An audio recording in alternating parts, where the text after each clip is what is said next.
exciting times in the world of golf. Obviously, welcome to the podcast. I'm glad you're all here. I'm just excited, honestly, about what's transpiring. Just when you think it can't get more crazy, it gets more and more crazy, and it all has to do with the swirling about of the new golf leagues that are popping up all over town, all over the world, and it's exciting. So, okay, we have obviously the PGA Tour and all their tours around the world. We have the DP World Tour, which is like your big world golf events, that kind of thing, and European Tour. They're all PGA Tour kind of intertwined. All right, then we have the LIV Tour, which is kicking off its inaugural event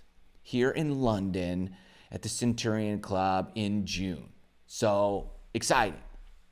Then what just gets released is this letter to like tour players from the PGL. Now that's the Premier Golf League, which was one of the other tours. So that's another one, right? That's different than the LIV Golf Tour. The PGL and the Saudi League are basically two separate entities.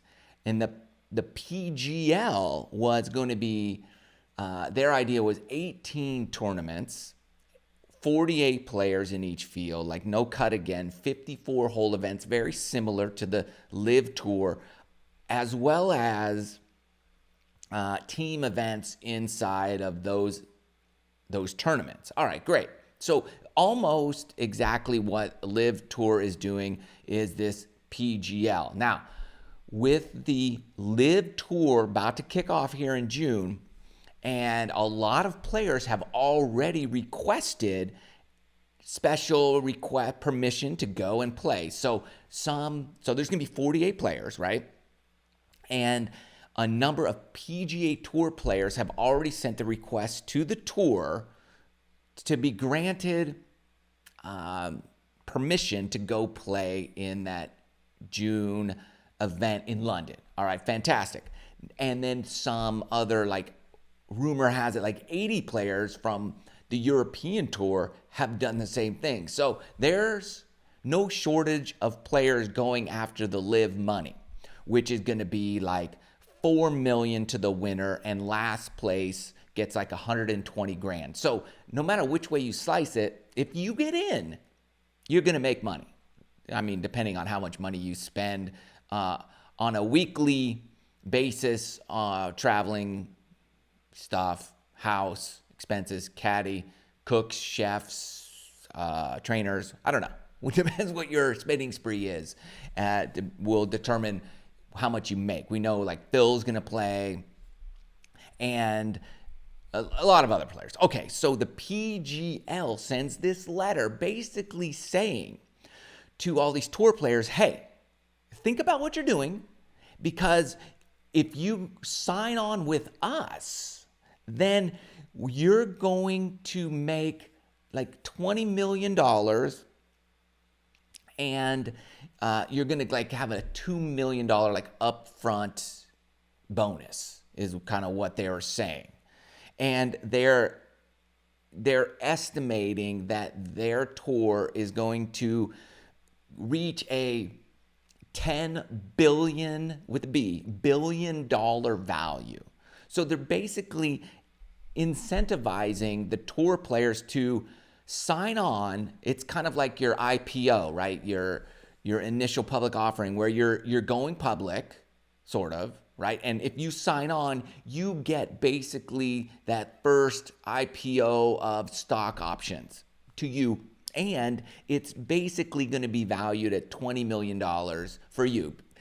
I love how, I feel like I'm on Shark Tank right now, reading this letter and kind of deciphering what is going to happen, because I can just see all the sharks sitting there going, how are you valuing your business here? Like, where do you get this valuation from? And I don't know, in my estimate, my limited knowledge, to me it sounds and looks like kind of out of thin air, really. Like, There's no sales.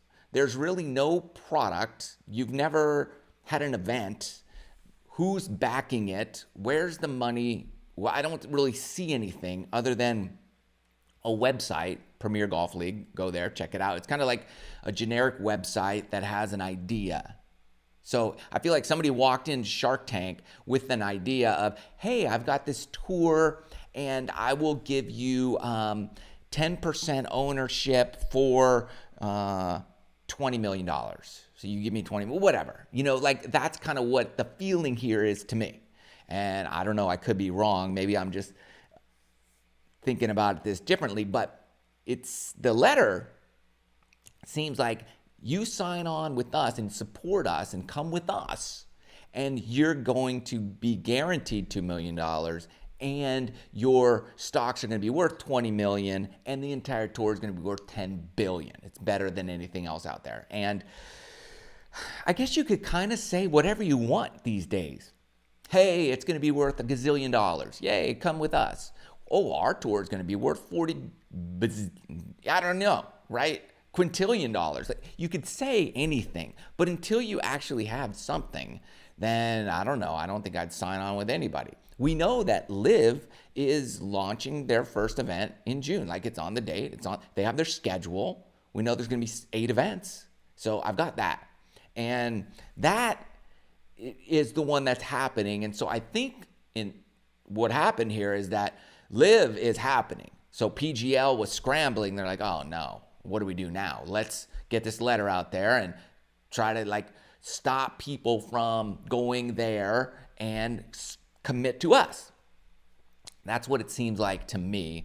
I don't know what you all think. To me, it's cool. I love it all. I love all the chaos, the scrambling, the shuffling, we got this, we got that, we got here, we're here. Where are people gonna go?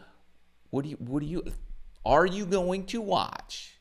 And we don't even know how we're going to watch it, but are you gonna watch that first event? I am. I mean, of course. But are you gonna watch it? What are you looking forward to? Do you want more of these tours to pop up? Is it going to, fragment the greatest players, or is it just another opportunity to see your favorite players out there? That's what I think it is, because right now on the PGA Tour, I'm limited to seeing whoever they let me see, or whoever's playing well is good. The rest really don't get any airtime. So what if I have people I like to watch? Do you need to see the best players week to week, or do you rather see more entertaining, exciting, engaging players? What exactly are we looking for here? I think we got to define that. We got to realize what do I want to see here? Do I want to see Scottie Scheffler win the Masters? Well, I'm going to watch the Masters because it's at Augusta National, right? I'm going to watch these major championships because the PGA Tour has created majors. They didn't create them all, right? I mean, the Masters created the Masters, and the Open, so they've created some, and the PGA of America has their own, so they've created one. The PGA Tour has what? Well, the USG has one, so maybe the PGA Tour doesn't have any, except the Players Championship, so the 5th major, and there you go. But they're in connection with the PGA Tour, so they've got that going for them. But I like great golf courses. I like exciting players who play good golf. I don't necessarily need to see the greatest player week to week, because what if that guy's playing great, but he's just so boring to watch? Then that's no fun. I don't like that. It's not good television. I like exciting television. I need you to play well. I need good competition. That's what I think is good. I'll watch let's say I'm a Charger fan or a Raider fan, and they're playing each other, right? The Chargers, Raiders play. They could be the last place teams in the league, but because it's a good game, then I like that. So I will watch good competition if they're with exciting players that I like to watch. Boring is never fun, no matter how good you're playing. boring is boring.